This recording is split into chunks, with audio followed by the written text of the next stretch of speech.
Retrouvez votre programme avec The Turf. Avec l'app The Turf entre les mains pour parier, ça va aller. The Turf, une histoire de turfiste. Retrouvez les chocos de Radio Balance en partenariat avec theturf.fr, site de paris hippique sur internet et mobile.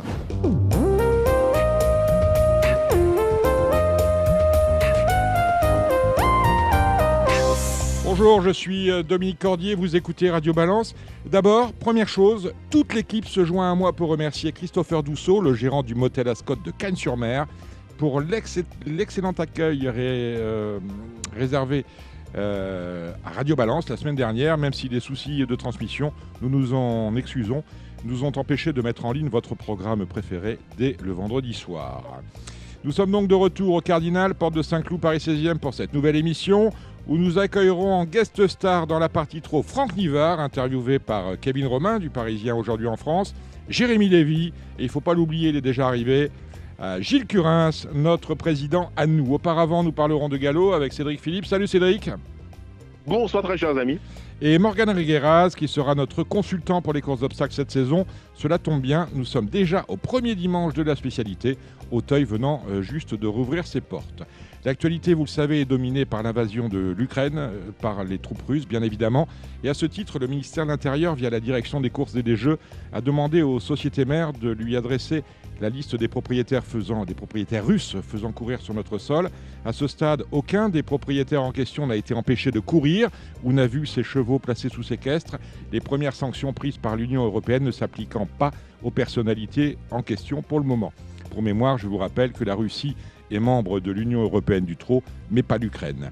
Il s'en passe, et ça va vous intéresser Cédric, il s'en passe de drôles au galop à Marseille. Mercredi à Pont-de-Vivo, dans la 4e course du programme, l'apprenti jockey Enzo Crublet, 20 ans seulement, n'a pas été autorisé à monter car son passe vaccinal n'était pas valide. Et oui, on en a encore avec ces bêtises-là.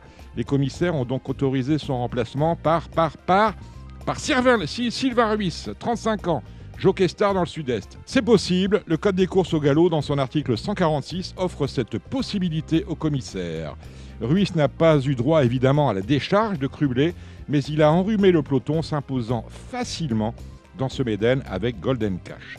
Alors là, c'est un peu comme si au coup d'envoi d'un match du Paris Saint-Germain, l'entraîneur du PSG prévoyait de mettre en attaque Jean-Paul Pression plutôt que Kylian Mbappé. Alors je n'ai absolument rien contre Jean-Paul Pression, mais le PSG ne marquera sans doute pas autant de buts dans cette configuration-là. Pas sûr non plus que les joueurs de Paris Sportive miseraient autant que d'habitude sur la victoire du club de la capitale si on met JPP, entendez Jean-Paul Pression, en attaque plutôt que Kylian Mbappé.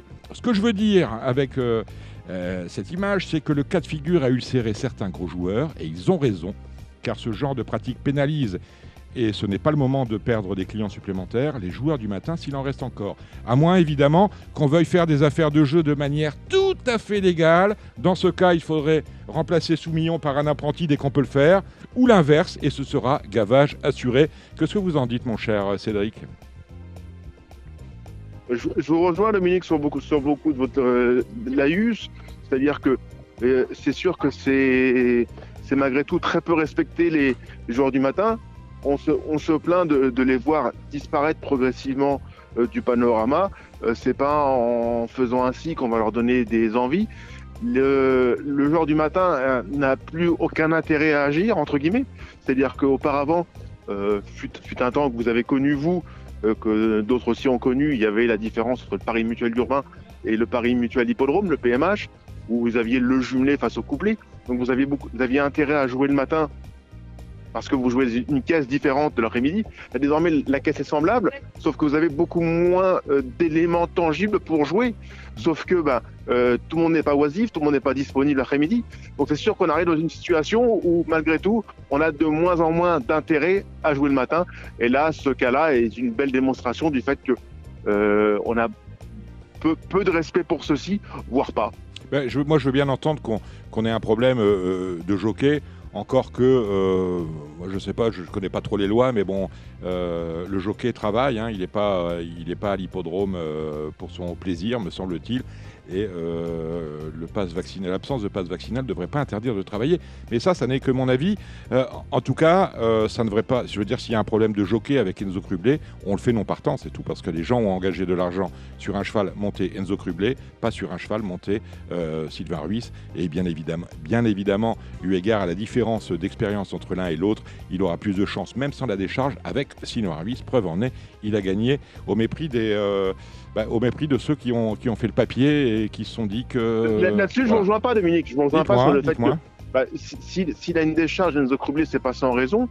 Donc le fait que Sylvain Ruiz peut-il rendre 1,5 kg ou c'est 1,5 kg en question, je crois, 1,5 kg à Enzo Crublet, oui, mais il n'y a pas non plus la ligne droite de Longchamp entre ces deux jockeys-là. Sinon, si vous mettez en discussion et en péril la décharge des apprentis. Donc non, si encore Sylvain Ruiz avait monté avec une décharge, là on aurait pu s'offusquer dans la circonstance. Voilà, bon, ça relativise pour moi le gap, entre guillemets. S'il en est un de joueurs auquel on ne peut pas reprocher de s'être gavé, c'est le sieur François Bélanger, qui avait engagé le malheureux près de 10 000 € dans le grand handicap de Cagnes. Vous savez, ce fameux gros handicap où Kloster était le grand favori. Or, nous en avons parlé la semaine dernière avec le président de la société cannoise, François Forcioli-Conti. La stade du favori a failli et ne s'est pas ouverte correctement, le mettant hors course dès le départ. Sale temps pour les joueurs de Micheton, mais il va nous l'expliquer en personne. François Bélanger ne compte pas en rester là. François Bélanger, bonjour. Bonjour Dominique. Alors je le disais, vous avez engagé près de 10 000 € dans le handicap, ce fameux handicap où Kloster n'est pas sorti de sa boîte. Ouais, je suis pas tout seul, mais on est un groupe de copains, on n'est pas beaucoup, mais bon, c'est vrai que ça fait mal quand on est passionné de course, quand on joue et qu'on y croit fort sur un favori et que techniquement il peut pas réaliser sa performance. Donc c'est pour ça que j'ai poussé cette violente. Ouais. C'est pour alors cette violente, vous l'avez poussée chez nos confrères de Paris Turf, je crois. Ouais, j'ai demandé à Sébastien Darras si je pouvais publier un coup de gueule. Il m'a dit je te connais depuis longtemps, je sais que si tu gueules, c'est que t'as raison, donc vas-y. Et puis voilà. On a commencé. Oui, dites-moi. Donc, il est grand temps de gueuler parce que, en résumé, comme je l'ai dit, il y a un pas de surpiste, pas d'allocation, pas d'intérêt de course. Vous pouvez répéter, s'il vous plaît, parce qu'il y en a qui ne savent pas ça, comprennent pas ça. Donc, pas de turfiste, pas d'allocation. Donc, qui dit pas d'allocation, pas de gain de course. Donc, c'est-à-dire que courir pour 1 litre de muscadet et un jambon de Bayonne, ça va pas intéresser grand monde. En Italie, certaines courses au trot, on gagne des filets garnis, il faut vous le rappeler. Donc, vous avez engagé près de 10 000 €, vous avez poussé une gueulante dans les colonnes de Paris Turf, et surtout, vous avez sorti l'ordinateur et envoyé des recommandés. À qui et avec quel effet?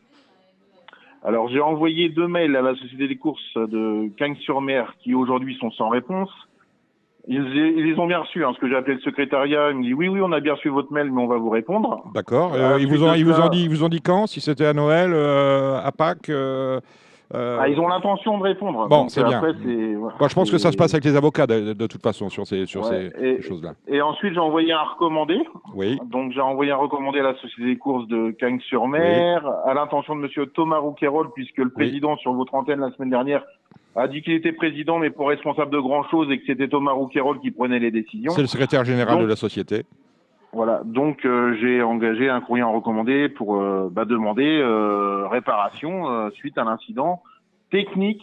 Je dis bien que c'est un incident technique et c'est pas un incident de parcours. On a bien compris que c'était un incident technique. D'ailleurs, François Forcioli-Conti nous a détaillé un peu les expertises qui étaient demandées aux fabricants des boîtes, puisque ces boîtes avaient été acquises, elles sont neuves, avaient été acquises il y a 6 ou 7 mois. Vous êtes d'accord avec ça? Quel espoir vous avez dans le règlement à l'amiable de ce dossier?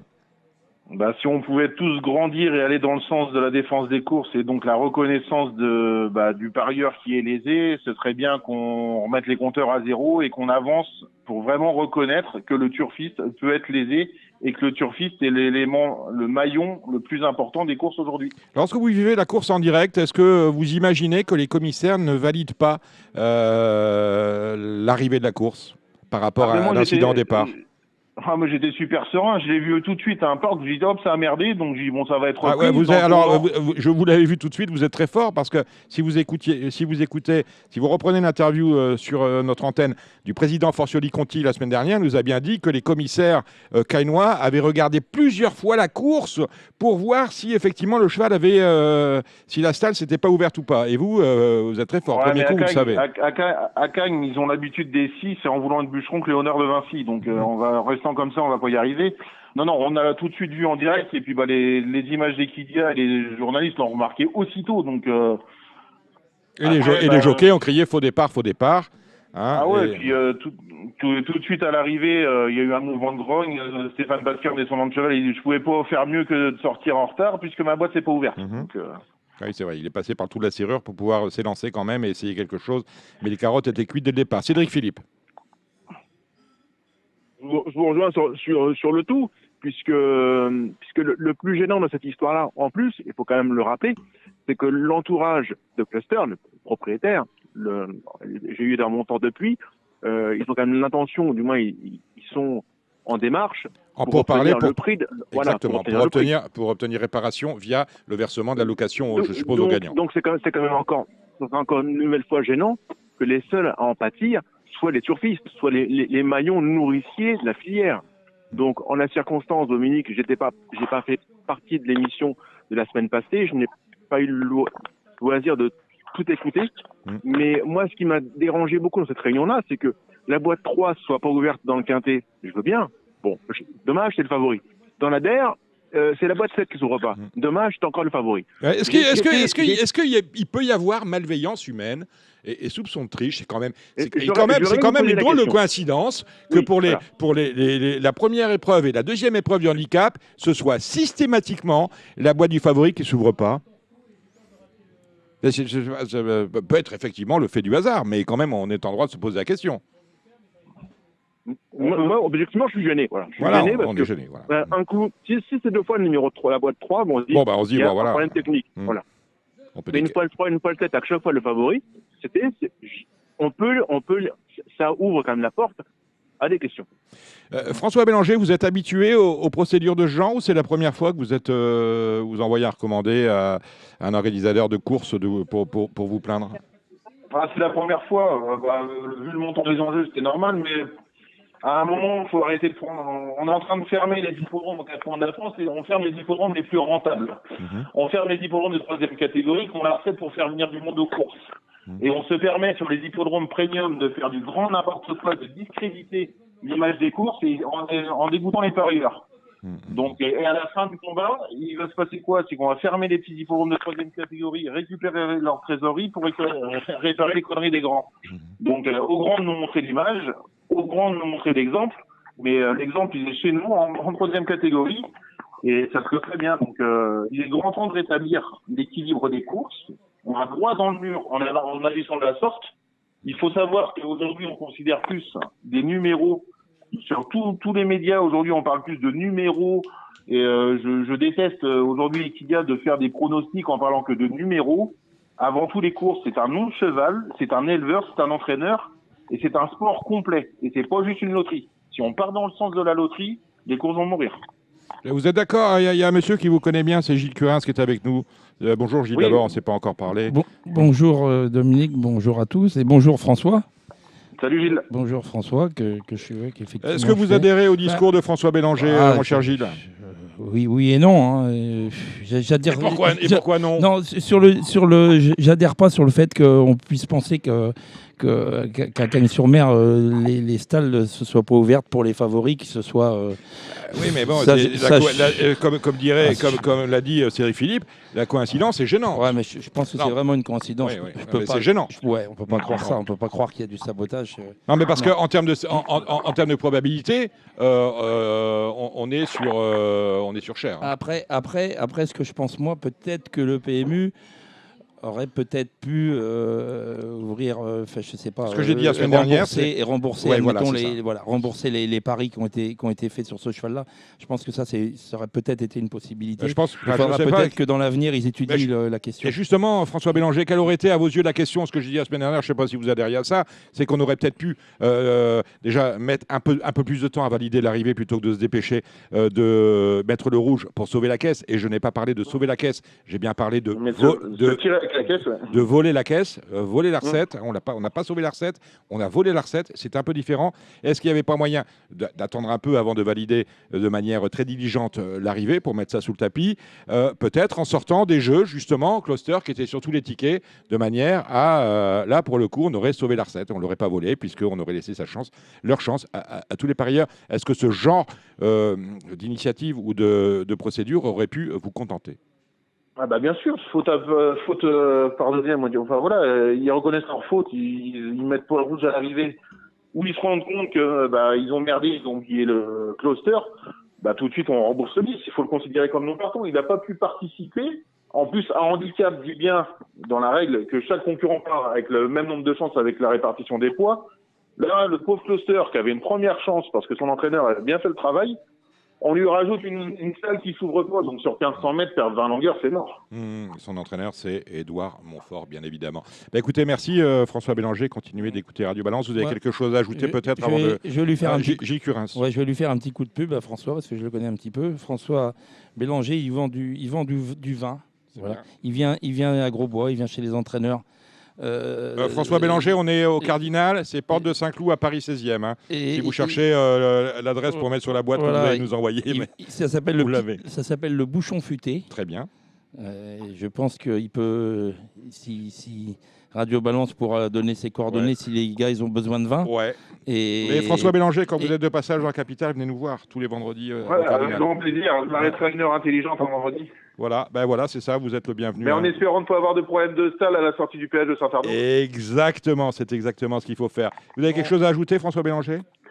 On croise les doigts pour que la Cagne redore son blason et sorte grandi de cette histoire-là. Moi, je demande pas d'être indemnisé, je demande juste à être remboursé, c'est tout. D'accord, juste ça. Je demande pas qu'on me paye 2,80 €. Je D'accord. demande pas, je demande juste qu'on me rembourse mes enjeux, c'est tout. D'accord. Cédric, un dernier mot à François? Non, mais je soutiens tout à fait sa démarche. Je suis évidemment vigilant et très curieux de la suite à donner à cette histoire-là. Mais on remarque, c'est vrai qu'il y a beaucoup de légèreté au PMU. On a eu l'épisode de dimanche dernier, on a été quand même, c'était le seul opérateur à se tromper d'une demi-heure sur les courses en Australie. Elle est belle l'histoire. Hein. Celle-là, elle est exceptionnelle. Hein, je vous le rappelle, en fait, les personnes en charge de la programmation informatique ont programmé les courses avec un décalage d'une demi-heure, ce qui fait que vous pouviez jouer bien après l'arrivée sur la course qui venait de se passer. Alors, les enjeux étaient absolument anecdotiques. Hein. Je crois qu'on était sur le point .fr sur 20 000 € par course. Non, 20 000 € sur les 4 courses au total. Et donc, finalement, plutôt que de chercher les ennuis et de faire du rafistolage, on a tout simplement annulé les mises et remboursé les joueurs. C'est du grand n'importe quoi. C'est ça, hein, j'ai bien tout dit? Oui, du grand professionnalisme. Bon, voilà, très bien. Merci François Bélanger. À très vite au Cardinal alors. Avec plaisir, à bientôt. Au revoir. Au revoir. Marre de parier sans jamais être récompensé? TheTurf.fr est le seul site à vous proposer un vrai programme de fidélité, accessible à tous et quels que soient vos types de paris. Rejoignez-nous dès maintenant sur TheTurf.fr. Allez, du galop ce week-end, on va tout d'abord parler du plat. On retrouvera ensuite Morgane Regueras pour faire le papier. On a 2 réunions d'obstacles ce week-end. Tout d'abord Angers samedi et bien évidemment le premier dimanche d'Auteuil dimanche. On fera ça à Cédric et Morgane Regueras. Mais on a aussi une réunion à Deauville ce samedi. C'est une réunion intéressante, mon cher Cédric? Dominique, a priori, je ne suis pas particulièrement séduit par cette réunion-là. Déjà, je pense qu'au mois de mars, on a quand même envie d'avoir des courses de gazon. Hein. On a quand même subi beaucoup de fibrés tout l'hiver. Et on a un petit peu là de cette histoire-là. Cependant, on va essayer de s'appliquer. La deuxième, j'aime bien le 203 Byford, l'entourage britannique qui fait le déplacement avec des ambitions, j'imagine. J'oppose l'Astoriano et le 2 Incaman. Ça me paraît plutôt cohérent. 1, 2, 3 dans la 2. Voilà, 3-2 As plutôt. La troisième, j'aime bien Satori pour une énorme bêtise, 307 Satori pour une très jolie cote. C'est pas une bête de tous les jours, sa musique récente en atteste, mais dans un bon jour, ça peut être séduisant. Le 405 Floating Mulligan est pour moi aussi là un pari amusant dans cette catégorie-là. Ça doit pouvoir suffire, je pense, pour pouvoir bien faire. Ensuite, la 6e est une course à conditions bien composée, dans laquelle j'aime bien le 6 Sagano et le 3 Tant pis pour eux, ainsi que l'As, le Petit Prince a dit. La 6e course, on vient d'en parler. La 7e, le prix de 40 ans. Et là aussi une course à conditions dans laquelle j'aime beaucoup le 2 Sauber, évidemment, et le 4 Célestine. Voilà. La 8e, le prix du Perche, enfin. Là aussi une course à conditions dans laquelle j'aime bien El Ojancano, le numéro 4, qui pour moi est une priorité en pareille compagnie. Eh ben voilà, oui. Quand même, on se félicitera que cette fois-ci, on ait une journée un peu plus cohérente, puisqu'on commencera le matin par de l'obstacle et on aura au fil de la journée aussi du galop dans l'après-midi. Car une journée comme vendredi, on a eu du galop de façon un peu outrancière en début de journée. Il y a 16h30, il n'y avait plus de galop, il n'y avait plus que du trot. Et réciproquement pour les trotteurs, qui sont entrés dans le bal, que à 16h30, c'est un petit peu dommage parce que comme disait justement François Bélanger, on n'est pas des joueurs de numéro. Et c'est bien d'offrir étant donné qu'on a 2 réunions en permanence ou presque, essayer de balancer un peu les réunions afin que tous les parieurs trouvent un peu des choses à leur goût et ne pas se couper d'une frange des joueurs durant une période donnée dans la journée. D'accord, oui, non, mais ça, c'est l'éternel problème. Hein. Ajoutez à cela le fait qu'on aille chercher des réunions exotiques, entre guillemets, plutôt que de bonnes réunions chez nous, que l'on laisse en PMH ou en CSI. Et ça, on ne le répétera jamais assez, en dépit des accords internationaux que peuvent signer et Le Trot et France Gallo avec d'autres fédérations aux 4 coins du monde. Je pense que priorité doit être donnée aux courses françaises parce qu'on a quand même un programme de course qui n'est pas loin, finalement, d'être l'un des meilleurs du monde. On va maintenant parler d'obstacles avec Morgane Regueras, que l'on retrouve tout de suite. Vous restez, hein, Cédric. Bonjour Morgane Regueras. Bonjour tout le monde. Tout d'abord, on vous remercie d'avoir accepté d'être notre consultant. Dès qu'on aura un dimanche obstacle, vous viendrez passer le vendredi avec nous ou au téléphone, comme aujourd'hui, ou bien au Cardinal, bien évidemment. Il y a du champagne qui vous attend. Dites-moi Morgane, c'est la grande rentrée des classes pour vous dimanche, parce qu'on vous a pas revu en selle depuis le 28 novembre. Oui, exactement. Bah, voilà, bon, c'est un sale souvenir, hein, le 28 novembre. Hein. Ouais, voilà, bon, la page est tournée, voilà, maintenant on retourne vers l'avenir, c'est une nouvelle année, on va rattaquer ça comme il faut. On va rattaquer cela comme il faut. Qu'avez-vous fait de cet hiver, mon cher Morgane ? J'ai profité de ma femme et de ma fille, D'accord. que j'avais pas eu l'occasion de faire depuis des années, donc on fait les batteries et on est prêt à rattaquer. Eh ben, très bien. Eh bien, écoutez, on va parler de dimanche. Dites-moi, mon cher Cédric Philippe, comment jugez-vous sportivement le programme de dimanche ? On a déjà eu du mal à organiser un quintet, puisqu'on se retrouve dans le Souviens-toi. Habituellement, on avait les 4 ans dans l'univers 2, ce ne sera pas le cas ici. Vous validez ? Je valide quoi, le quintet? Je connais celui que je valide, Dominique. Ouais, non, mais on a plus de jeunes que de vieux, mais c'est un peu récurrent à Auteuil, puisque malgré tout, quand ils sont jeunes, on les vend assez tôt. Et c'est quand même une discipline, entre guillemets, à risque. On est en tout début de saison. Alors, c'est la croisée des chemins entre les chevaux de meeting et les chevaux d'Auteuil qui sont, pour certains, peut-être pas encore opérationnels ou qui utilisent un peu des voies détournées dans la préparation. Mais donc oui, non, un programme plutôt cohérent. On a quand même un juillet particulièrement intéressant à mes yeux. Donc non, c'est un dimanche qui a un peu de gueule. Vous êtes d'accord avec ça, Morgane ? Oui, non, je suis tout à fait d'accord. Après, voilà, c'est dommage qu'il ait passé 4 ans dans l'univers 2, mais bon, après, c'est comme ça. On va faire avec. Bon, c'est peut-être aussi parce qu'on commence, on va manquer de toute façon de chevaux. Hein. Ça, il faut, à un moment donné. Oui, voilà. Après, il y a beaucoup de pauses de 4 ans, mais on pas qu'au 3 faut venir sur des aveux qui font le plein. Bon, après, ça, je pense que le prochain côté, il y aura le plein. Allez, on va attaquer l'étude. Tiens, je vais ouvrir une parenthèse, j'aime bien. Il y a un monsieur qui me dit, là, on veut un peu plus de chocos. Je ne sais pas si c'est Super Turf. Alors oui, des chocos, vous en avez même chaque vendredi. Et je suis un peu surpris parce que des chocos, il y en a. On a encore eu pas mal de chocos, notamment sur la Réunion d'Amiens. Je n'ai pas écouté les autres avec Alexandre de Koopman. Et c'est jamais assez. Donc à un moment donné, ces réflexions-là, j'en peux plus. Bon, des chocos du prix, souviens-toi. Alors moi, ça me fait rire parce que quand je vois courir Hirson, le numéro 10, dans le prix Souviens-toi, il y a certains commentateurs qui disaient Hirson comme si c'était un mot anglais. Alors pour ces incultes, sachez que Hirson, je crois que c'est une sous-préfecture du département de l'Aisne. Alors l'Aisne, ça se trouve en France. On n'est pas loin de la Capelle quand on est Hirson. Vous voyez, on a une dizaine de kilomètres et c'est une chouette ville dont l'emblème est justement le hérisson. Donc messieurs, on ne dit pas Hirson comme des imbéciles, on dit Hirson. Est-ce que c'est un bon favori, Cédric Philippe? Oui, je sais pas, Dominique, un bon favori, ça sera le mien. Après, il sera bon. Vous savez, c'est un peu comme les femmes, il faut essayer pour savoir. Ouais, mais quelquefois, quand on sait, c'est là que commencent les problèmes. Oui, les problèmes. Faut que je vais l'apprendre. Non.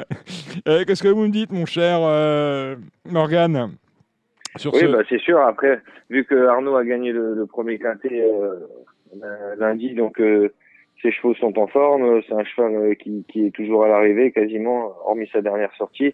Je pense que c'est une base solide. Base solide. Avec qui on l'associe, Cédric Philippe? Ne bougez pas, je vais vous dire. Je ne bouge pas. Très curieux de voir le cheval d'Erwan Graal dans cette course. Alors, le cheval d'Erwan Graal, c'est le numéro 11, UPK de Tax. Ouais. De T. Parce que je crois qu'il va découvrir Auteuil ou presque. Un cheval qui a quand même réalisé un très bel hiver. Je le trouve très correctement placé au poids. Et s'il se détend bien, c'est un cheval qui aime bien sur les autres. Si la course se joue pour lui, c'est un cheval qui peut se révéler à ce niveau. Je trouve ça très amusant. On a Henri de Farceur aussi. Est-ce que ça vous inspire, Cédric Philippe? Ah oui, c'est un des points d'appui. Il rentre, mais c'est un cheval qui a des titres.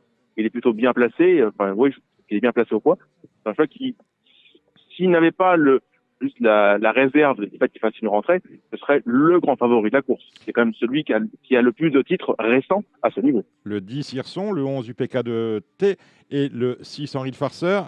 Quels sont les chevaux que l'on peut retenir, Morgane Regueraz? Moi, j'aime bien les chevaux du haut du tableau, là, l'As. Colina As, François Nicole. Ouais, voilà. Même la jument de... Elle a été pénalisée au poids. Sonia Delaroche, qui avait bien gagné à grosse cote, si je ne m'abuse. C'était le 14 novembre où il y avait 16 contre 1. C'est Golden Witch, c'est le numéro 3. Là aussi, je sais que les chevaux de M. Boinard sont toujours bien emmenés pour les rentrées, donc il faut faire toujours aussi attention à ces chevaux-là. Donc là, ce sera Pinacle, le numéro 2. Voilà, après, en bas de tableau, j'aime bien le cheval de Philippe Pelletier. Philippe Pelletier qui nous présente le 14 Enya. Et je dirais le Coutil, le cheval de M. Coutil. Le Coutil, c'est le 12 Ardo Sobic qui sera monté par Christopher Grosbois. Allez, on va dérouler cette réunion avec la première. Il y a des classes 2 maintenant en obstacle. Tiens, on copie le plat. Bon, une classe 2 sur les haies. Et là, je parlais de rentrée des classes, Morgane. Là, c'est votre rentrée des classes. Vous montez pour Armel Leclerc, un certain Galet Doudéry, un cheval qui n'avait jamais sorti des allocations. Hein. Oui, il a couru qu'une seule fois en obstacle. Après, il avait très bien débuté à Auteuil. Voilà. Maintenant, c'est une rentrée. Avant coup, au papier, on n'a pas vraiment de chance. On va le monter très sage pour essayer d'être 5e. Il y a des chevaux de qualité avec beaucoup d'expérience. Nous, c'est vraiment pour le remettre un peu dans le bain et voir ce qu'on fait un petit peu cette année avec lui. Vous avez des engagements de première monte cette année pour parler de votre saison, Morgane? Non, du tout. Voilà, je suis toujours jockey freelance, donc voilà, c'est ça que je monte toujours un petit peu plus pour Dominique que pour les autres. Mais Dominique Bressou. Voilà, Dominique Bressou. Mais là, vous n'êtes pas associé à Dr Squeeze. Non, du tout. Ça, c'est pour Henri Devin. Que dire d'autre? Avec qui on peut associer, avec qui va gagner cette première épreuve? On a 2 Chaillet, dont Chiquito du Berlay. On parle beaucoup de Berlay à Auteuil. Un cheval que l'on n'a pas revu depuis 5 ans. C'est assez bizarre. Hein. Il y a eu de gros problèmes sans doute. Honnêtement, j'espère qu'on ne va pas faire à Arnaud Chaillet comme on a fait à Bruce Merken, parce que pratiquement des débuts à 8 ans, là. Hein. On l'a vu lors de la précédente décennie. Hein. Moi, j'aime bien pour moi, il y a 2 chevaux qui se détachent dans cette course. C'est Dr Squeeze et Schreligon. Ouais. Après, le reste derrière, je pense que ça sera plus pour... Voilà, il y aura ces 2 chevaux-là. Le 4, Dr Squeeze, le 7, Schreligon. Vous tamponnez, Cédric? Je le rejoins là-dessus. Je voulais savoir comment on prépare, parce que nous, on sait à peu près comment on prépare un cheval pour une rentrée. Comment un jockey se prépare après avoir été arrêté? Comment on se prépare? Parce que les chevaux parfois font entre guillemets des courses officieuses sur les hippodromes. Enfin voilà, une préparation singulière. Comment on prépare un athlète comme un jockey? Quelle est la préparation physique après une telle interruption? Ouais, bah, c'est pas facile parce que les courses restent les courses. Bah, c'est un petit peu comme le four, hein. Donc, on essaie de se préparer au mieux, à faire un petit peu de sport, aller pratiquer l'entraînement le matin. Mais c'est vrai que la compétition reste la compétition. Donc, le début va être compliqué. Donc, je suis bien content de monter la première et d'avoir un peu de temps pour récupérer. Là, physiquement, tu t'estimes, parce que les chevaux, on aime bien leur mettre une valeur de préparation. Tu es à combien? 70, 80? Non, je pense que je suis très bien. Mais non, 500. voilà. Mais le truc, c'est que, voilà, je vous dis, la compétition reste la compétition. Donc, il y aura toujours les 2, 3, 4 premières courses qui vont être un peu compliquées. Mais souvent, c'est la plus dure. Après, une fois que c'est parti, après, ça roule. Cédric Philippe, je joue quoi dans la deuxième? Le prix Tofano, 6 au départ, c'était un Z4. Non mais Dominique, j'ai quand même réagi sur Chiquito du Berlay. Pour moi, c'est on devrait codifier les choses. C'est-à-dire qu'on ne peut pas rentrer un cheval de 5 ans dans une course premium. Ça n'a pas de sens. Bah voilà. Dominique, il a sûrement beaucoup de travail derrière lui. Et si vous interrogez Arnaud Chaillet, je pense qu'il est incapable de vous dire où est-ce qu'il va finir. C'est impossible ou presque à situer. On doit pouvoir. Je pense qu'on a une propension à légiférer en France. On a un goût pour ça, une appétence pour ça. Surtout à France Gallo, parce que le code des courses au galop, quand il manque un article, on a vite fait, on a tout fait d'en rajouter un. Hein. On l'a vu avec l'article 146. Là, en l'espèce, je pense que à partir de 2 ans, on ne devrait pas courir après. À partir de quel âge? 2 ans d'interruption de carrière. D'accord. Ouais. Plus de 2 ans d'interruption de carrière, on ne doit pas courir premium. Parce que là, pour le coup, vous allez me dire, c'est la réunion d'ouverture, dimanche à Auteuil, c'est petite course finalement, un Z4 avec 7 partants. Finalement, si ce cheval-là s'était retrouvé s'il avait couru 3 ou 4 fois et puis après qu'il avait été interrompu pendant 5 ans, on aurait pu le retrouver pour rentrer dans un Z5 événement, autrement dit dans un quintet. Hein. Ça n'aurait dérangé personne. Non, Dominique. Il y a des barrières là. Oui, les quintets, et pourquoi l'année durant? L'année durant. Une année, vous avez 12 mois pour avoir fini dans les 7 premiers courses premium sous les 2 derniers mois. Donc là, oui, il faut peut-être envisager des courses de requalification ou demander à l'entraîneur d'aller, parce que des courses en province, on a notamment Angers samedi, il y a sans doute des engagements là-bas plutôt qu'à Auteuil. J'entends bien. Non, c'est partout premium. Angers, c'est premium aussi. Je sais pas, on aurait bien trouvé un Paray de Monial je crois qu'on a un Paray de Monial dimanche, il peut aller à Paray de Monial dimanche, voilà. Un Linière, à Linière, à Paray de Monial, à Strasbourg peut-être s'il y a 2-3 courses de haie, mais en tout cas pas premium un dimanche à Auteuil. Tout ça n'est une nouvelle fois pas sérieux. La deuxième, prix Tofano, 6 au départ. Je joue quoi, Cédric? Allez, bougez pas, je vais vous dire. Alors Morgane. Regardez. Moi j'aime bien Enjeu d'Artel. Enjeu d'Artel, le numéro 4, Emmanuel Cléieux, pardon. Voilà. Après, le cheval de M. Pelletier aussi, Philippe. Ça va être le favori, et Coach Chandou, le numéro 5. Voilà. Et puis Las, mais bon, un peu chargé, même beaucoup chargé, donc ça va être un peu compliqué, je pense. Gemini Dax, Enjeu d'Artel et Coach Chandou avec une préférence pour Enjeu d'Artel. Vous tamponnez, Cédric? Je pense objectivement que le 4 va gagner. Le 4, Enjeu d'Artel, donc, oui. Le cheval d'Emmanuel Cléieux. Ouais. Et je oppose le 6 Poli Sud et le 5 Écho de Chandou. Donc 4, 6, 5. Voilà, avec l'As pour faire un Z4. La troisième, on en a parlé, c'est le Z5 événement. Steeplechase intéressant, c'est le prix Rivoli. Classe 2 pour des chevaux âgés de 5 ans. 7 au départ. On a H-Cup Collonges, ça me parle un peu. Et on a surtout Hélène Dallène pour Gaby Lenders, qui aura l'avantage d'avoir déjà fait sa rentrée et d'avoir vaincu sur le steeple. Morgane, est-ce que c'est votre favorite? Oui, tout à fait. À qui on peut l'associer? On a Hunter, Avonia. Michel Nicole, le 5. Le 5, c'est Hunter. Lui aussi a gagné pour sa rentrée. Il est associé à Lucas Zuliani. Ça vous semble propre, le 5 et le 2, mon cher Cédric? Je coinche sur coinche. Ouais, coinché sur coinché. La 5e. Non, je vois aux Aviles. Je vois aux Aviles le cheval de Nathan sur de Bourgard. Voilà. Je pense qu'aux Aviles va gagner. Voilà. Ah, vous pensez qu'elle va gagner? Oui, c'est-à-dire que vous pensez qu'elle va faire un truc qu'elle n'a jamais réussi à faire en 11 sorties, c'est gagner. Vous, la semaine passée, vous avez été assez bon, non? Pourquoi? Ah oui, c'est vrai. Bah, vous voyez, comme quoi. Bon, voilà, bah, vous avez raison. Bah, alors, allez, on ferme ces trois-là. Prix Univers 2, ça aurait dû être le Z5. Ça reste une liste de race, mais ils ne sont que 12 au départ. Course, comme d'habitude, extrêmement compliquée, avec Arnaud Chaillet qui présente le favori, Hop Foulas. C'est votre favori, Morgane? Avant coup, ouais, c'est le cheval de classe du lot. Il a couru les handicaps à 3 ans. Il est dur. C'est sûr que ça va être le cheval de la course. Avec qui vous l'associez? On a 2 foins, 3 Graal. Moi, j'aime bien le mien. Ah bah oui, il faut parler des vôtres. Vous montez Saint-Langis pour Madame Rescandella. Exactement. Non, ouais, c'est un cheval de qualité, voilà, qui a un petit peu moins de parcours que les autres, certes, mais il vient de faire une bonne rentrée en plat et je pense qu'il peut arriver prêt pour cette course-là. Vous avez gagné en plus avec le Price of Kildare, c'est quand même pas mal. Au niveau de son poids, vous estimez qu'il est traité correctement? Oui, je pense, voilà, c'est un cheval quand même qui a débuté gagné à Auteuil, donc on peut pas non plus demander l'impossible. Donc 61 de valeur, je pense qu'il est très bien pris. Un outsider repéré dans cette course? Un outsider repéré dans cette course. On a le choix. On est vers Cédric. On est avec Morgane sur Poulas, ce numéro 2, et le sien, Saint-Langis, le numéro 3. Vous y ajoutez qui d'autre, Cédric? Je vais regarder avec beaucoup d'intérêt et curiosité les débuts à Auteuil de Regnamine le 12.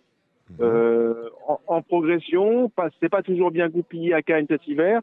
La dernière course est plutôt bonne. La valeur handicap est pour le moins alléchante. Je connais 53 de valeur, quelque chose comme ça. 53. Ça me paraît très amusant, Dominique. Renamine va gagner handicap pour moi sous 1 ou 2 mois en cette valeur-là. Peut-être est-ce un coup trop tôt, probablement. Mais je vous invite à surveiller cet animal-là. Pour moi, c'est une pouliche tardive, très perfectible, mais assurément douée. Et moi, je suis content de revoir l'association Scandella Morgane Regueras en avant parce que ça me rajeunit un peu. Hein, voilà. On rappelle les belles années. De bons souvenirs. Runémine est écrasé de 3 livres, hein, je vous le signale. Mais ça ne doit pas être gênant. Alors, le Rohan... Non, au contraire. C'est qu'on a un peu de marche, on fait ça. Voilà. Le Rohan, c'est une course qui était listed avant. C'était une énorme connerie, Dominique. C'était une énorme connerie, mais cette course-là listed. D'ailleurs, maintenant, c'est plus listed. Il faut qu'il faisait l'arrivée, était condamné, ou presque, à vie. Et là, c'est une course inédite pour des 4 ans et plus. Bon, alors là, c'est la bouteille à l'encre. Hein. On a, me semble-t-il, David Cotin qui était assez bien armé avec Like You. Like You, c'est pour la casaque de Jean-Pierre Dubois, un fils de Kingman. Et on a Red Triple, un fils de Triple Treat. Je serais tenté d'aller sur celui-là. Chez Cotin, me semble-t-il, l'origine me semble, même s'il est inédit, plus propice à avoir un cheval qui saute que Like You. Mais je peux me tromper. Morgane, qu'avez-vous repéré dans cette course-là? Vous ne montez pas. Ouais, non, je monte pas. Non, bah là, c'est un peu du piqué du carreau. On sait pas trop où on met les pieds. Maintenant, je ferai la confiance au numéro 12, le cheval de Mathieu. Capani. Monter s'il a mis James dessus, je pense qu'il doit avoir une toute bonne chance. Voilà. Vous avez un favori dans ce prix Rohan? Non, étonné que je suis, vous le savez, en vacances. Ah oui. Je n'ai pas lu. Voilà, je ne vais c'est pas vrai, vous parler vous êtes en train de goûter les galettes de Pont-Aven, m'a-t-on dit. Oh là, quel beau film. Quel beau film. Tant bien Marianne, mon idole. Extraordinaire. Allez, la 7e, c'est un groupe 3. Morgane est en selle sur, bien évidemment, Galop Marin. Je suppose que vous avez fait, refait, défait, refait le papier de la course, Morgane. Ouais, fait, refait, défait, oui, j'ai regardé. Voilà, je suis content qu'il n'y ait pas l'autonomie. Ça ferait une épine en moins. Une épine en moins. Maintenant, voilà, les genoux, c'est pas des touristes. Ça va être plus leur sport, 3600 mètres que le mien, donc c'est loin d'être fait. Donc pour voilà, ça va être je pense que avant coup il y a 3 chevaux, il y a les 2-5 ans, la TLM et surtout Hermès B, et puis le mien.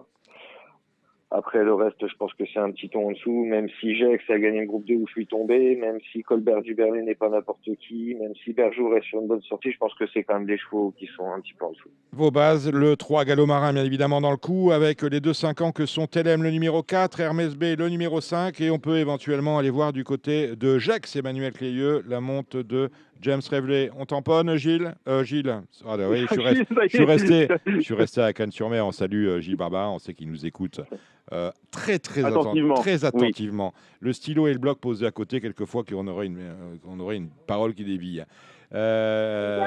Vous validez ce que dit Morgane, Cédric? Je suis tout à fait d'accord avec Morgane. Je pense que les 5 ans vont gagner.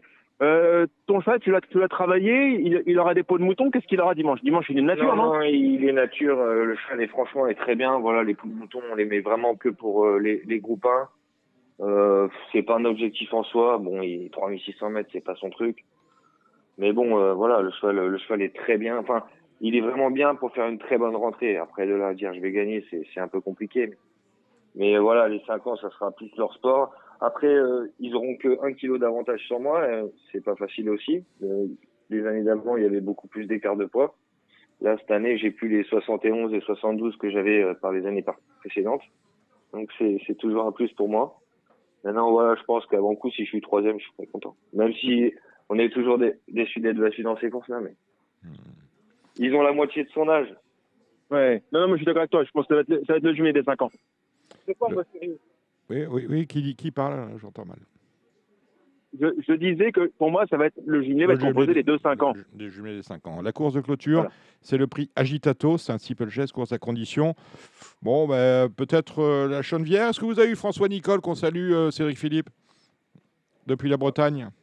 J'ai une propension à parfois me répéter. Je vais vous répéter. Bonjour Dominique, je suis en vacances. Ah voilà, mais quelquefois je suis en vacances et j'appelle des entraîneurs qui me sont chers. Oui, mais vous avez le syndrome de Stockholm. Ouais, c'est ça, J. Curin en est témoin. Allez, je joue quoi là-dedans, Morgane? C'est sûr que le jument de M. Nicole fait épouvantail. Après, il y a quand même des chevaux de qualité derrière qui arrivent. Moi, j'aime bien le 3, le cheval de David Cotin. Primco. Et ouais, j'aime bien ce petit cheval-là. Il a gagné qu'une fois, mais il est toujours les billes, il est battu par des bons chevaux. Il a couru en type, un peu plus d'expérience. Voilà, pour contrer le favori, j'aurais pris celui-ci, quoi. Le 3 Primco pour contrer, le 8 la Chenevière. Vous tamponnez, Cédric Philippe? Ouais, ça me paraît assez logique. Voilà. On va aller samedi, je le disais, il y a une réunion sur l'hippodrome, réunion premium sur l'hippodrome d'Angers. On a, on saute tout, on a des petits lots. Dominique, oui. on sait pas. Est-ce que Morgane a quelque chose pour nous là-bas? Est-ce qu'il y a un Dominique Bressou que tu as vu travailler ou que tu as travaillé? Est-ce qu'il y a quelque chose que tu as entendu, vu, su? Su, vu, lu. Déjà, je voulais dire, j'ai oublié d'en parler tout à l'heure, mais dans la première à Hauteuil, le cheval de Dominique est très très bien. Voilà. D'accord. Déjà, je l'ai vu travailler. Et il y a un autre, Dominique a 2 partants demain. Les 2 sont très bien.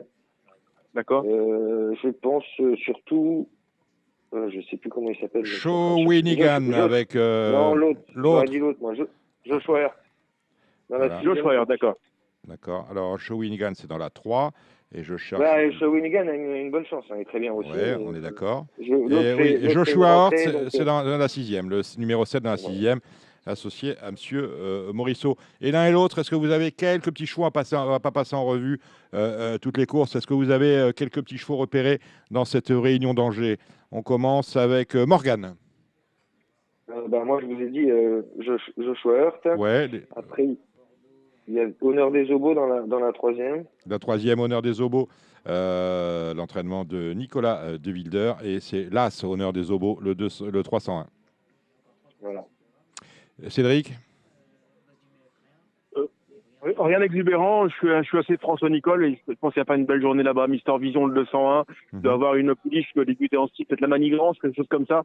Ça ressemble aussi à un penalty.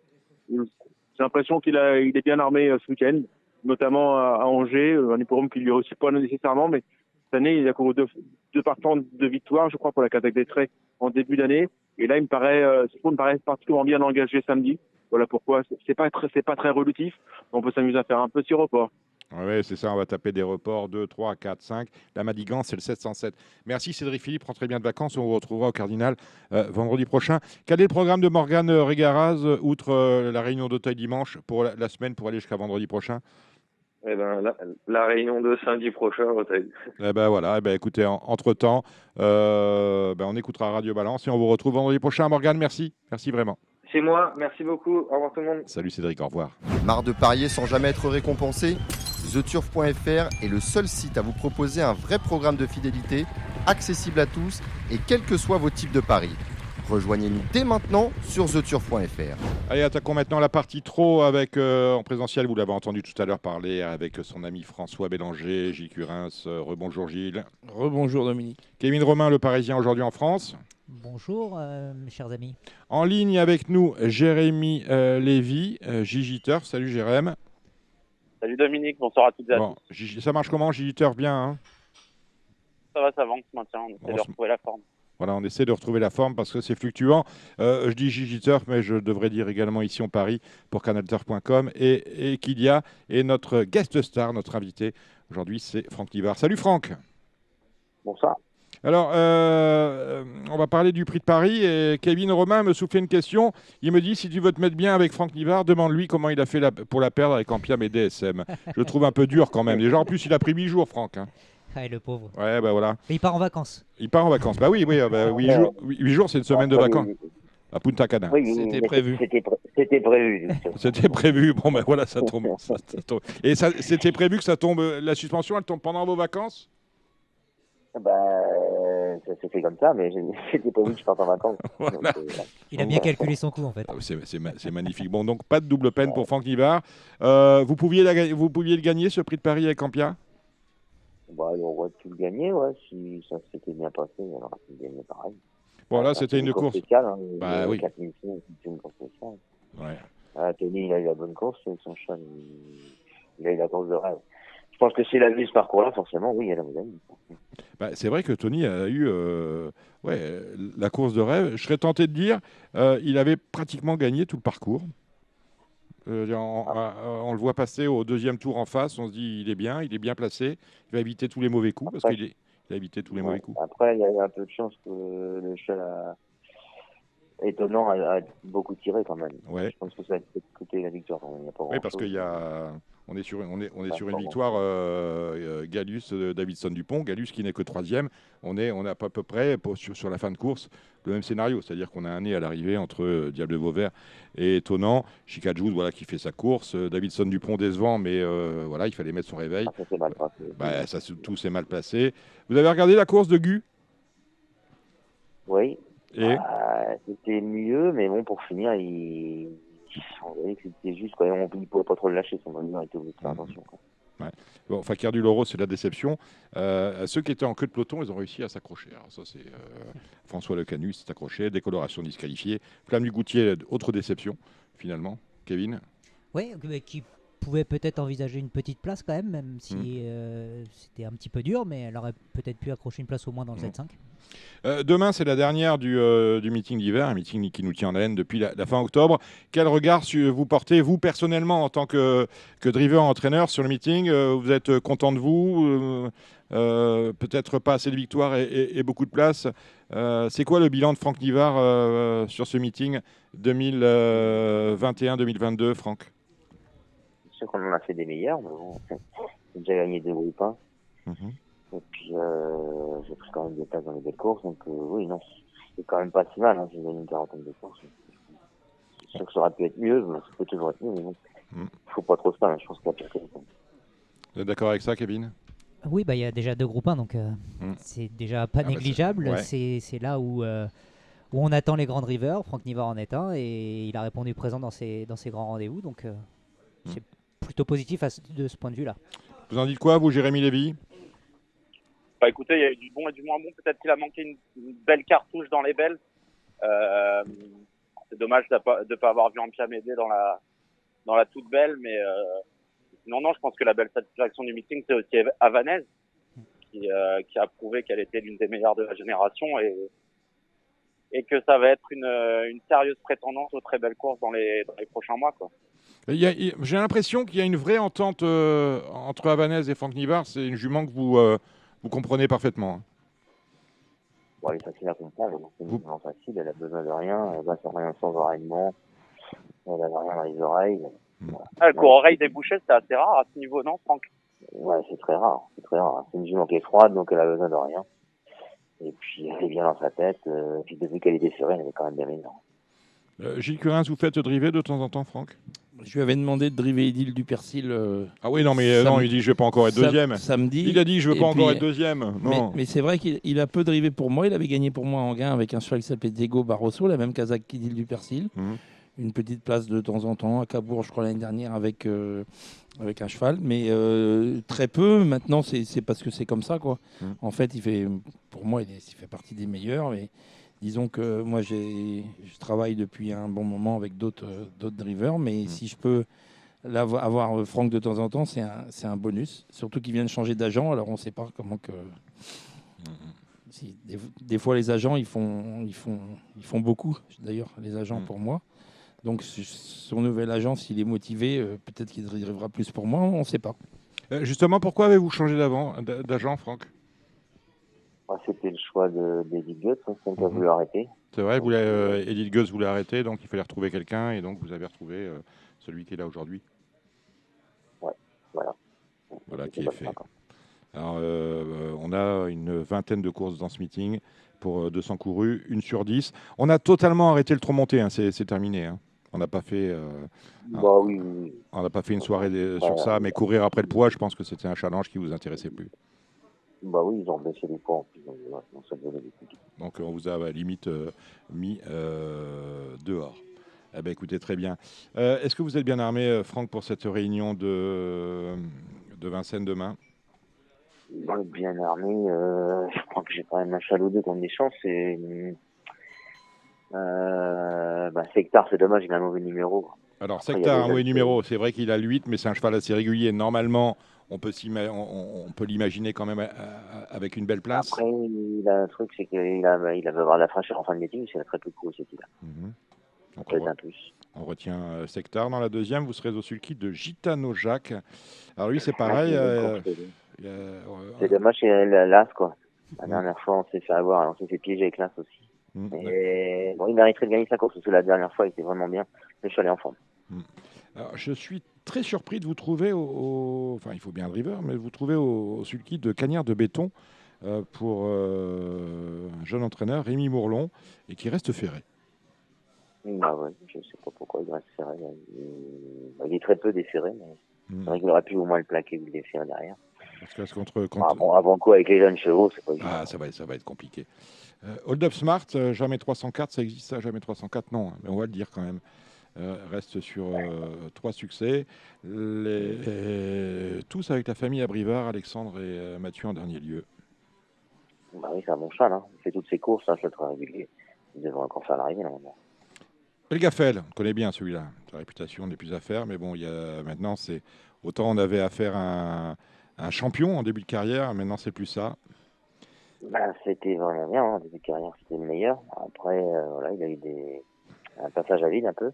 J'ai l'impression que c'est un peu mieux quand même ces derniers temps, mais bon, avant le coup, c'est plus pour être 4-5 je pense. Hiromé pour Sylvain Roger. Sylvain Roger qui a fait un meeting absolument épouvantable, à part du Pomereux le jour du... Bien sûr. C'est chaud, revienne en forme quand même. La dernière course est bonne, hein, elle a très bien couru. C'est pas hors de faire, marché quand même 12,5 dernièrement. Exactement, 12,5, c'est classé 3e derrière Indonésia. Alors Indonésia qui est, elle court peut-être un peu rapprochée, mais c'est la fin du meeting. Indonésia avec Mathieu Abrivard qui avait illuminé Vincennes pour sa rentrée, longue rentrée, et derrière Iria du Pomereux. Donc ça c'est bien. Hiromé. Et on finit avec... non, c'est terminé. Vous avez 6 drives. Vous avez une drop-park et une non-partant. Vous avez une drop-park et une non-partant. Dites-moi, alors vous avez un peu voyagé ce week-end, parce qu'on n'est pas encore mis à pied, on n'est pas encore parti en vacances. Vous allez à Cholet, 4 drives, je ne sais pas si c'est PMU Cholet. Non, je ne pense pas, c'est rien du tout. En revanche, on est à Caen en matinée lundi, avec jeu d'action pour Jean-Philippe Monclin, Gaylor-Jeff pour David Charbonnel et pour M. Écalard, Harlem de Bussy. Ouais, c'est 3 bonnes chances. Le jeu d'action, c'est un bon poulain. Il a très bien débuté. Apparemment, il y a un bon poulain à Masvic, l'intervallé. C'est un Redica, je sais qu'il s'est bien qualifié en 16, je crois. Donc, il va compter dessus. Comment s'appelle-t-il? Il y a surtout un Gilles Curens. Et il y a surtout un Gilles Curens. Vous êtes à Caen, vous? Je suis à Caen aussi avec mon meilleur poulain, qui est un très bon poulain aussi. Ah, d'accord. C'est un bon lot, certainement. C'est un bon lot. Attention, on surveille. Je pense que le cheval à David Charbonnel, c'est une bonne course pour lui. Il sera déféré cette fois-ci. Donc, normalement, il a un bon rôle à jouer. Et puis Arlène Debussy vient de bien gagner la salle, il est en forme aussi, il devrait bien faire. Exactement. Le driver, on le connaît. Bon, le jockey, c'est terminé. Combien de chevaux à l'entraînement? Parce que vous gagnez aussi des courses en tant qu'entraîneur, on ne le dit pas assez. Pas eu grand-chose cet hiver, là. Ça va revenir au printemps. Mais vous avez combien de on chevaux? va remettre en route en printemps. Moi, j'ai une vingtaine de chevaux. Ouais. La mise au point des chevaux, c'est quelque chose qui vous passionne? Ah bah c'est différent. Hein. C'est pas le même métier que driver. C'est plus compliqué. Hein. Mais bon, c'est agréable aussi quand on gagne avec un cheval qu'on entraîne. C'est quand même un plus. Hein. C'est pas le même, ça n'est pas le même plaisir, Kevin. J'avais une question pour Franck. On vous voit du coup depuis maintenant quelques mois au sulky des pensionnaires de Philippe Allaire. On le sent qu'il te drague un petit peu. À chaque fois, il a la petite parole juste pour toi, Franck. Est-ce qu'un jour, c'est possible, dans un avenir proche ou moins proche, d'être vraiment le driver de Philippe Allaire? Est-ce que c'est possible un jour de devoir driver numéro 1? Je sais pas, j'en sais rien. J'ai pas le sentiment qu'il drague, moi. Non, je pense pas. Après, non, il a plusieurs drivers, c'est pas facile. Après, j'en ai pas mal aussi chez Fabrice Soulois, ça fait longtemps que je travaille avec, donc c'est pas évident de lâcher Fabrice quand même. Jérémy? Ouais, non, bah, il y a eu quelques mots un peu particuliers après une victoire de Just Gigolo, je crois. Et non, bah après, c'est bien qu'il soit associé à son meilleur poulain déjà. Je pense que, comme l'a dit Franck, c'est dur d'être pilote numéro 1 chez Fabrice Soulois et de l'être également chez Philippe Allaire, forcément.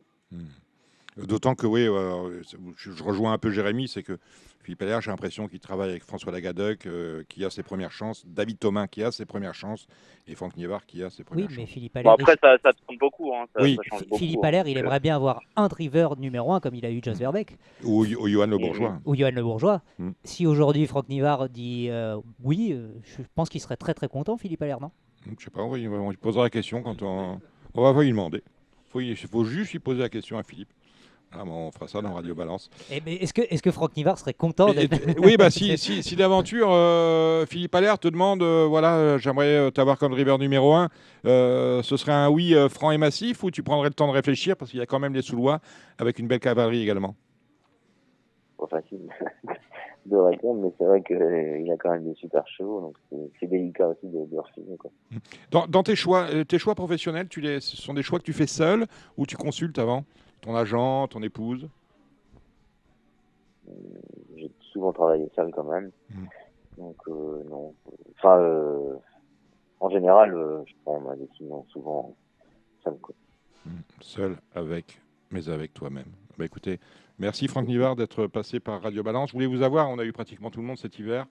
Il n'en a manqué aucun. Bah écoutez, on se voit demain après-midi sur les Hippodromes de Vincennes. Merci Franck Nivard. Merci à vous. Allez, bonne soirée. Salut Franck. Ciao, Francky. Allez Vincennes, le Z5, c'est le prix de Montsoreau. Ils sont tout de même 15 au départ, il reste du monde. Alors c'est une course extrêmement compliquée. Je serais tenté de vous dire, ce sera d'abord on a cédé avec Jean-Michel Bazir, le plafond des gains, c'est magnifique, mais on n'a rien vu cette année. 2 fois d'ail, une fois une bulle. Moi j'aime bien Déco de Tilou avec les frères Martens. Puis après on a Ingo, c'est le moins riche, mais sans doute pas le moins qualiteux. On a Heading Référence avec Nicolas Bazir. Quel est le cheval de la course, s'il y en a un, mon cher Jérémy Lévy? Bah, c'est un petit peu un chassé-croisé entre les héros fatigués du meeting et les chevaux qui sont passés à côté de leur hiver. Moi, je resterai quand même sur Ingo qui a un petit peu les jambes lourdes peut-être en cette fin de meeting, mais qui est le cheval de classe du lot. Et à l'inverse, Forum Mélois, le numéro 13, est passé un petit peu à côté de son meeting. Il est passé à travers. On a essayé, à mon avis, de bien préparer cette course avec lui, le 313 Forum Mélois. Donc je pense que ces deux-là se détachent un petit peu. J'aime bien Eddie Référence, j'aime bien Eddie Dupomereux, j'aime bien le Santo au fort, qui ont tous des profils un petit peu différents et qui ont emprunté des chemins de travers pour arriver sur cette course-là. Mais ce seront les chevaux en vue à 13, 3, 5 et 9 pour moi. Moi, personnellement, j'ai cassé Forum Mélois parce qu'on n'a rien vu cet hiver. Il n'est pas déféré totalement. Et habituellement, lorsque Pierre Belloche est un peu sûr de son coup, il nous met un vert. Là, il a mis un orange. C'est-à-dire qu'il arrive sur cette course-là, sur la pointe des pieds. Alors je me suis dit, je préfère des chevaux un peu plus sûrs. Vous avez raison, comme El Santo au Fort, qui lui est clairement sur la montante, même s'il a quand même beaucoup couru cette année. Ingo, on valide bien évidemment. Et ce que vous avez dit. Kevin Romain, le Parisien aujourd'hui en France. Je vous rejoins à peu près sur votre analyse, mais attention à Eddy Dupomereux, oui, le numéro 5. Bien, la dernière fois, on parlait des Sylvain Roger tout à l'heure. Mathieu Mottier était plutôt confiant. Il nous a dit que s'il drivait la bonne course, il pouvait gagner tout pareil. Et du coup, Alexandre Abrivard, qui est le driver de Ingo, nous a parlé en priorité de Eddy Dupomereux. Donc peut-être le jumelé à tenter dans cette épreuve. Et puis après, pour le reste, vous avez dit quasiment l'essentiel. Déco de Tilou, CD, le 11 et le 15. Le 13, Forum Mélois, je trouve, est plus qu'un bel outsider. Et puis, voilà, il y a quelques chevaux valables comme Heading Référence ou Vlad Del Ronco. Oui, on n'a pas parlé de Effigie Royale. Oui. J'y crois pas, moi, personnellement. Mais bon, c'est moi. Vlad Del Ronco, vous avez raison. Il faut le racheter de sa 7e place. Et il y a un invité mystère, c'est Elan Baroque. Alors lui, il y en a qui ont loupé leur meeting de Vincennes. Lui, il a loupé son meeting de Cagnes. Mais ses stats, celles qu'on connaît sur la grande piste de Vincennes, sont plutôt bonnes. Avec Loris Garcia, si on cherche une petite cote, ça peut être lui. Et on a The Love, Tony Ripolrigo, quelle forme.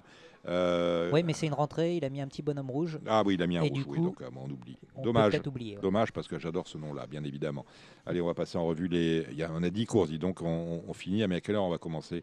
On commence à 13h58. Ça m'intéresse au plus haut point. Quel est le cheval de la course, Jérémy Lévy? J'ai rien sorti de cette première course, donc je vais laisser la main à Kevin. Sectar, on a entendu Franck Nivin, qui ne craint que le numéro, mais et qui sont les autres.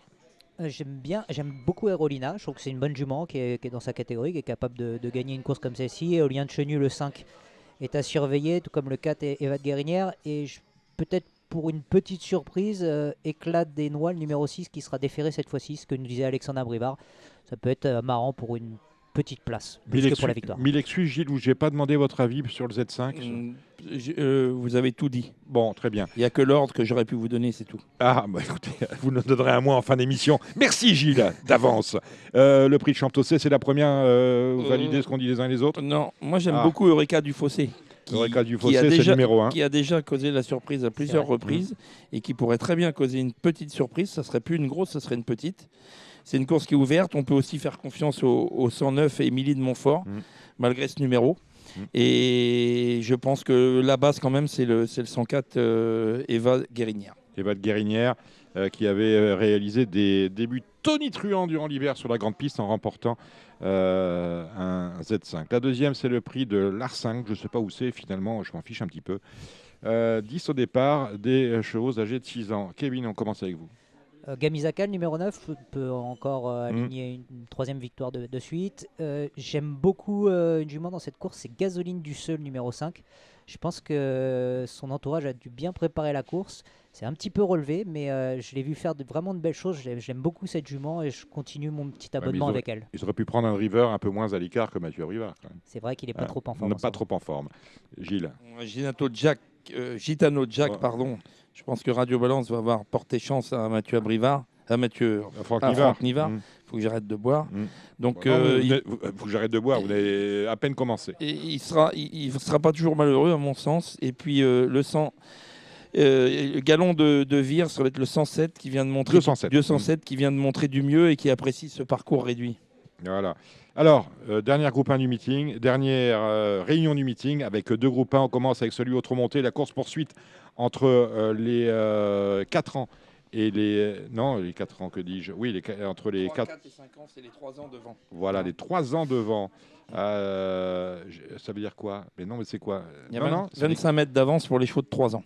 Non, de 4 ans. De 4 ans, pardon. C'est bien ce que je dis, on a 3-4 ans en tête. Voilà, c'est ça. Les I, voilà. Le prix des Centaures sur une courte distance. On y va avec vous, Jérémy. Ouais, 2 partantes, Grand Village Bleu qui mériterait de remporter son groupe 1 et qui, à mon c'est avis, le 12, voilà. Voilà, le numéro 12 et Hirondelle du Rib, le 11, qui est un petit peu moins sur son parcours, mais qui a quand même les moyens de gagner. Donc 11 et 12, à mon avis, ça va être très compliqué pour les jeunes de résister à la meute derrière. Pan. Kevin. Moi, j'aime beaucoup Georgica GD, le numéro 7. Je pense que sur Alexandre Pillon. 2175 et 2002, je pense qu'elle va démarrer vite. Ça va être un gros avantage. Je dis pas qu'elle peut battre Grand Villesse Bleu et Rondelle du Rib parce qu'en qualité, je pense qu'elles sont un tout petit peu meilleures les deux. Mais sur ce parcours-là, je pense qu'elle a une petite carte à jouer, Georgie KGD. Donc je tenterai ça. Ouais, moi, je préfère nettement Georgie KGD que Hirondelle du Rib sur ce parcours-là. Je pense que Grand Villesse Bleu mérite vraiment sa course. Vraiment, vraiment, parce qu'elle a souvent été deuxième dans les groupes 1. Donc moi, je pense que cette fois-ci, elle va remettre les pendules à l'heure. Et puis Georgie KGD, il y a aussi ici Paris en tête, mais pas sur son meilleur parcours. Ici, c'est Paris. Juste, oui. On va féliciter Alexandre Pilon, parce qu'en début de meeting, dès la première course, il avait annoncé la couleur en disant le prix des Centaures, ça peut être son objectif en fin d'hiver si tout se passe bien. Il avait à peine 50 000 € de gain.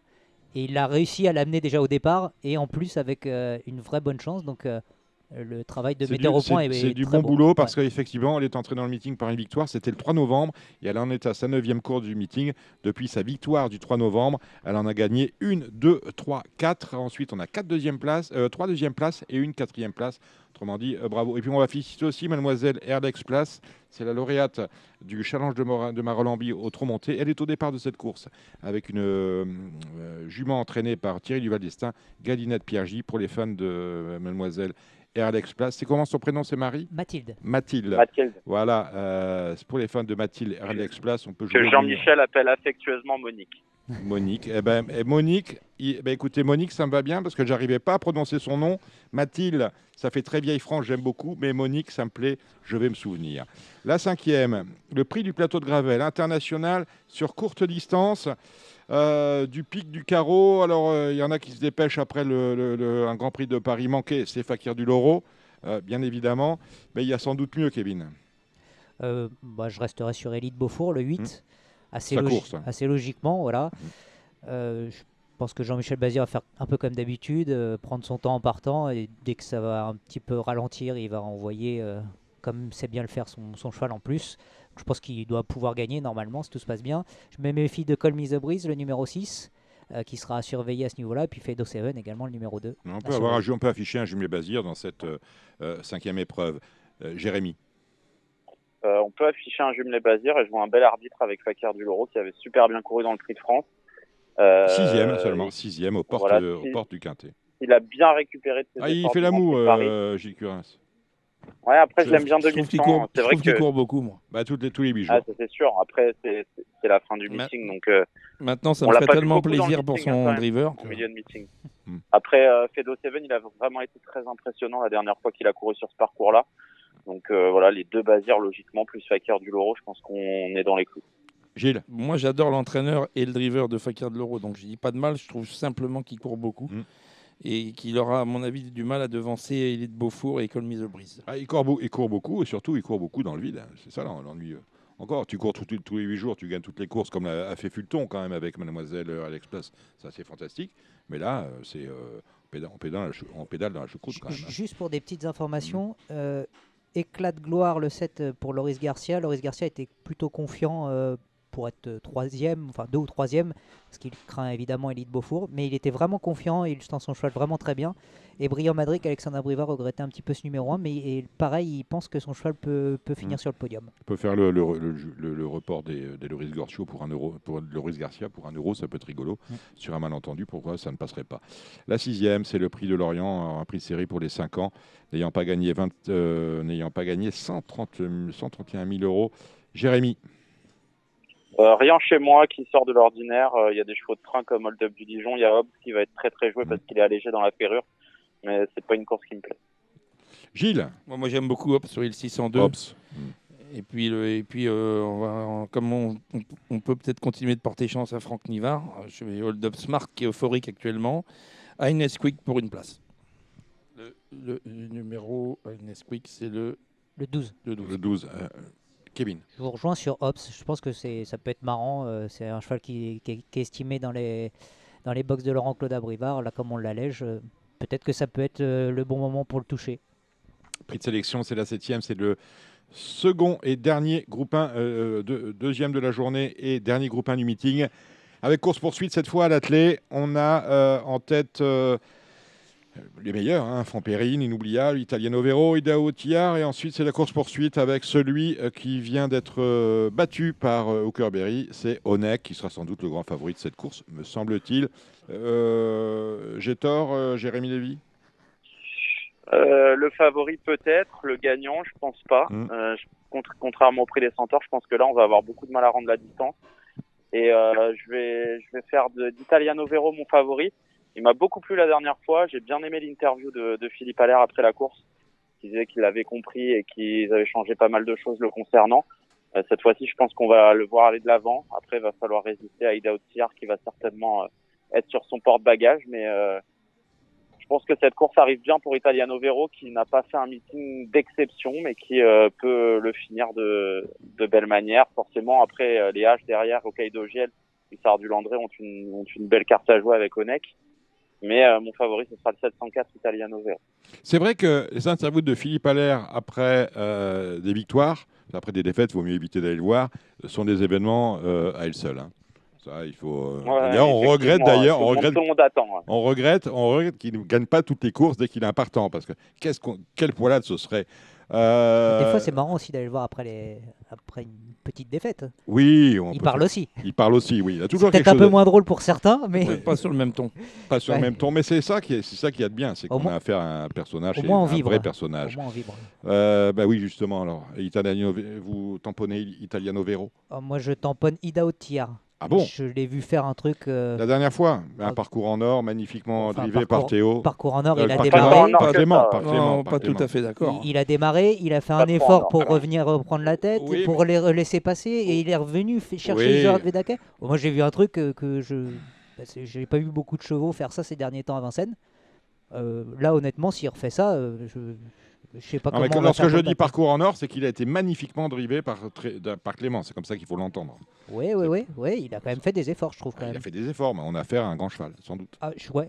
Honnêtement, moi, je confirme. Moi aussi, je confirme. Idaho Tillard, pour moi, il a été vraiment très très bon la dernière fois.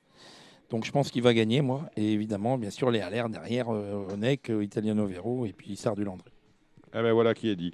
Le prix Henri Desmontil, on est au trop monté sur un groupe 3 sur la distance de 2850 mètres.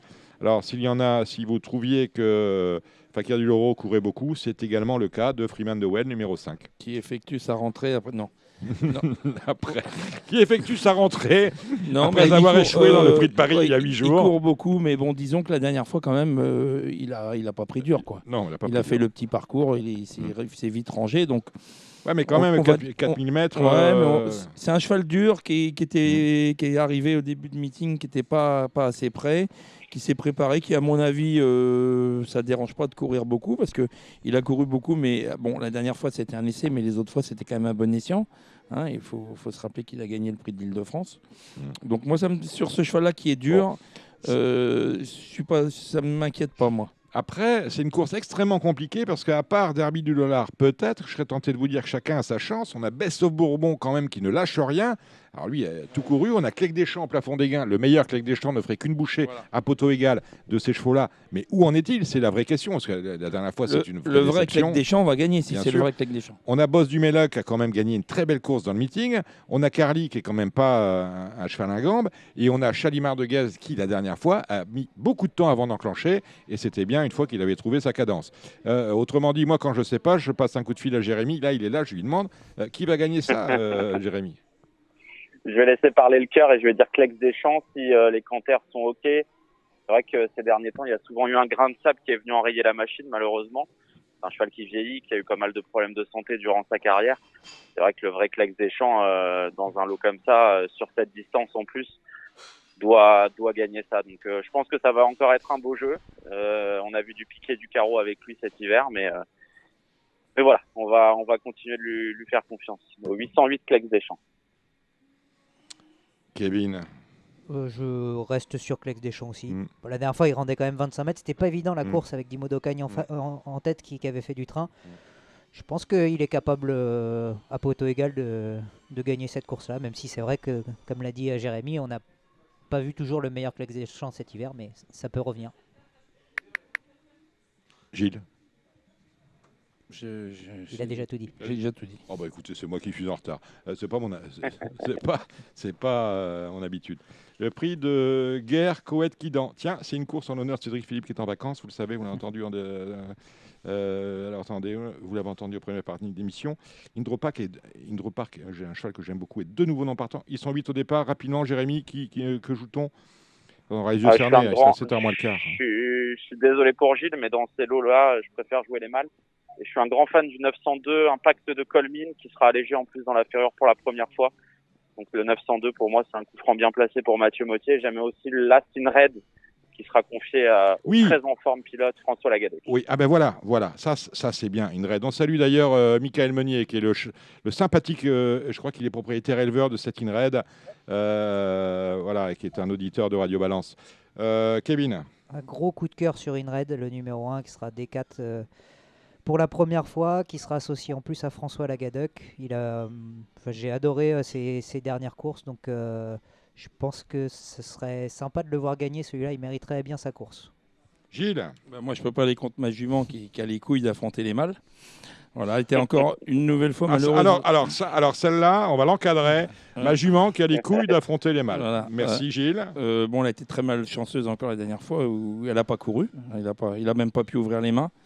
Donc, comme c'est sa dernière du meeting et qu'elle était en forme, je me suis tenté pour cet engagement où il y a peu de partants. Donc, sur un malentendu, comme il y a peu de partants, c'est quand même une bonne jument. Hein. Elle ne doit pas être si loin que ça des mâles. Sur un malentendu, elle va faire l'arrivée. Mais par contre, évidemment, ça risque d'être très tactique et bien malin pour moi peut dire qu'il va gagner. Évidemment, j'aime bien InRed qui est en retard de gain. Attention, Impérial Mabon, qui était un très bon cheval et qui sera drivé par Eric Raffin. Et j'aime aussi beaucoup le Sauton, le Abrivard. J'ai pas le numéro en tête. Mais attention, voilà, course très ouverte et ne négligez pas la mienne.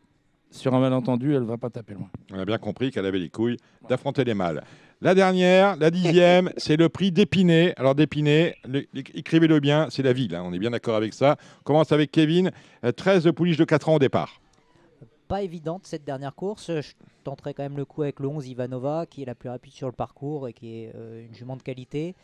J'aime beaucoup le numéro 4 Hiromé qui sera associé à Franck Nivard, et j'aime encore plus Idole de Méa, le numéro 9, qui avait montré des belles choses depuis le début de sa carrière, qui avait bien couru à Bordeaux, qui a bien couru à Vincennes l'autre jour. Je pense que ça peut être un outsider marrant. Alors je dis pas qu'elle va gagner, mais ça peut être très marrant pour une grosse cote, pour un mini multi ou un trio. C'est plutôt sympa à tenter. Jérém. On l'aime beaucoup tous, cette Idole de Méa, mais elle nous le rend assez mal. C'est une voleuse un peu, hein. Ouais. Non, c'est pas une voleuse, mais elle demande à mûrir et je sais pas si elle est trop bien exploitée non plus, mais pour l'instant, en tout cas, on prend soin d'elle. Le 13 I Am Crazy pour une cote, je pense qu'elle est capable de très bien faire, et Il Boréal a gagné vraiment dans un bon style. Je sais pas si elle va pouvoir monter de catégorie avec succès, mais la dernière fois, elle a été très malchanceuse et elle est revenue transpercer une bonne jument à Yann Doquin qui s'appelle Isis de Changer. C'est sur la petite piste, mais le passage sur la grande ne va pas forcément la déranger. Une course très, très ouverte. Gilles. Allez, pour le coup de 3 de Franck Nivard, Hiromé, qui peut confirmer sa récente 3e place et la transformer en victoire. Donc c'est le 4. Et je fais à tout moment, évidemment, Idole de Méa. Et je me méfie pour une cote du 6 Isa de Touchivon. Puisque vous êtes dans le sud-est de la France, mon cher Jérém, est-ce que vous avez regardé Cannes-sur-Mer dimanche? J'ai regardé très rapidement, j'ai survolé pour l'instant et j'ai rien vu qui me sautait aux œufs. Bon, vous avez vu quelque chose, Kevin? Rien de particulier. Non, pas grand-chose. Pas grand-chose. Samedi, on a du trop un peu, hein, même. Non, là, c'est samedi. Dimanche, on a du trop également. Avec Pornichet la Baule, on a regardé ça ou pas? Il y a Agen, non? Agen, ouais. Agen, vous préférez Agen? Vous avez vu quoi, Agen? C'est Agen Premium. Agen, pareil, j'ai survolé.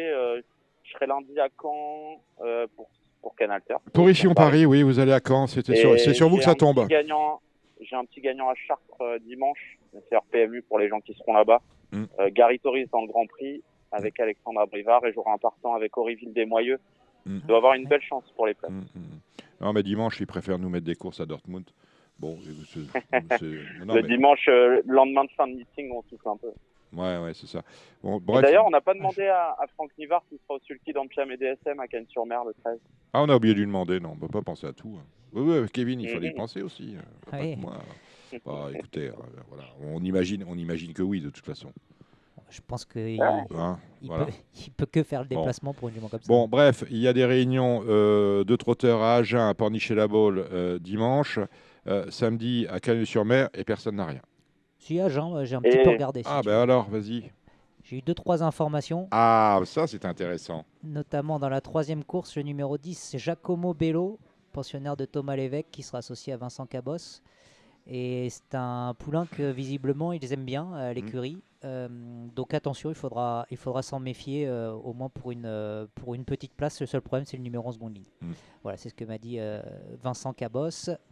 Ensuite, dans la 4e, on aime beaucoup le 18, Idéal Gabin Léa, qui devrait pouvoir s'imposer.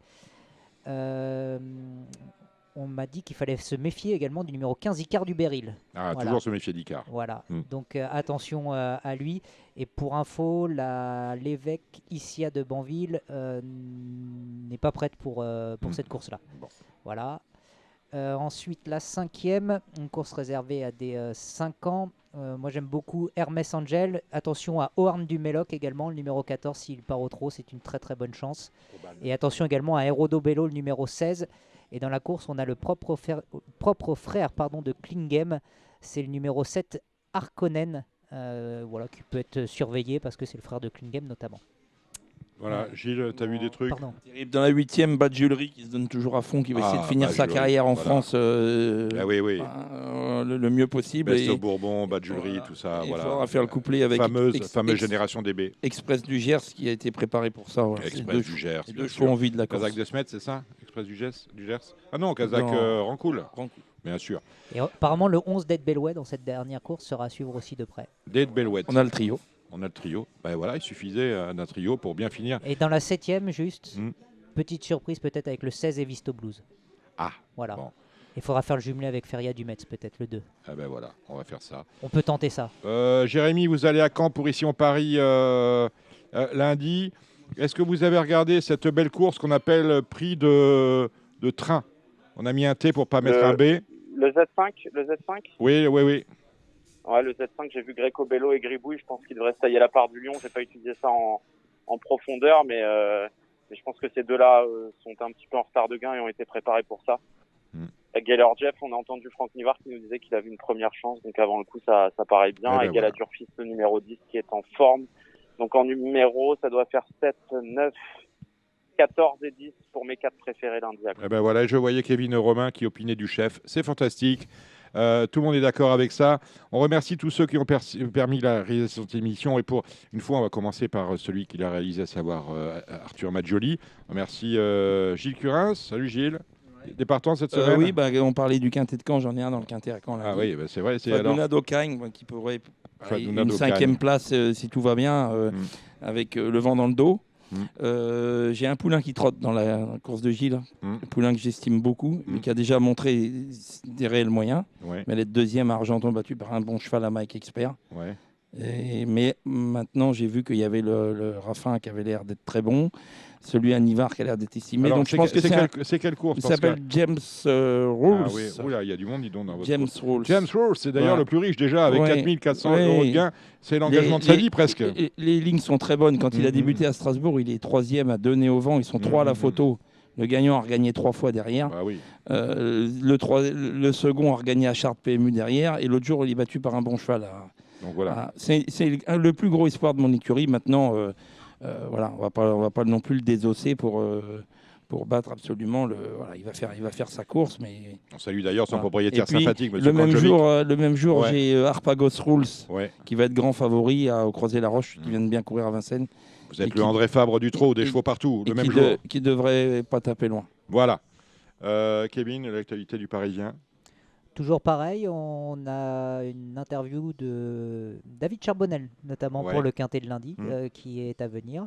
Et puis après, nos 4 pages quotidiennes. Ils sont bien vos papiers en une. Encore ce matin, c'était sur Peter Marie, où on apprend qu'il voulait être coureur automobile. Exactement. Voilà, je ne savais pas. Moi non plus. Ouais, voilà, je l'ai découvert.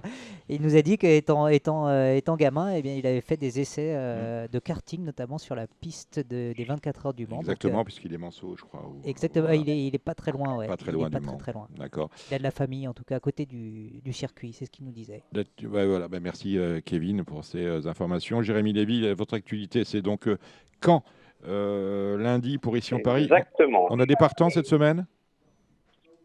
J'ai Auriville des Moyeux qui va courir dimanche à Chartres sous mes couleurs. Oui. Il doit avoir une chance pour les places. J'ai Hakim Deschamps qui court lundi au croisé. Ça va être très compliqué. Je crois que j'ai Bloomer le 10 qui va courir à Caen s'il reste. Pour une de ses dernières cartouches en France, ce sera pas mal pour une place. Je pense que ce sera pick 5, donc pour être 4-5.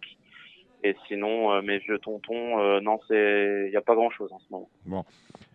Écoutez, merci à tous. On remercie Cédric Philippe, auquel on souhaite de très belles vacances dans la Bretagne proche de Pont-Aven. On remercie celui qui était notre invité du jour, à savoir Franck Nivard. Vous avez entendu également dans cette émission le turfiste en colère, François Bélanger. Bref, tous les ingrédients d'une émission sympathique étaient réunis ce soir. Pour ma part, je vous remercie. Je crois que j'ai salué également Arthur Maljoly. Voilà, c'est fait.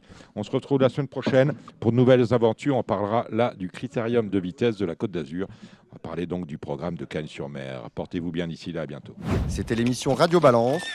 Transformez les conseils des experts en gains grâce aux 150 € de bonus pour l'ouverture de votre compte theturf.fr. C'était votre programme avec The Turf. Avec l'app The Turf entre les mains pour parier, ça va aller. The Turf, une histoire de turfiste.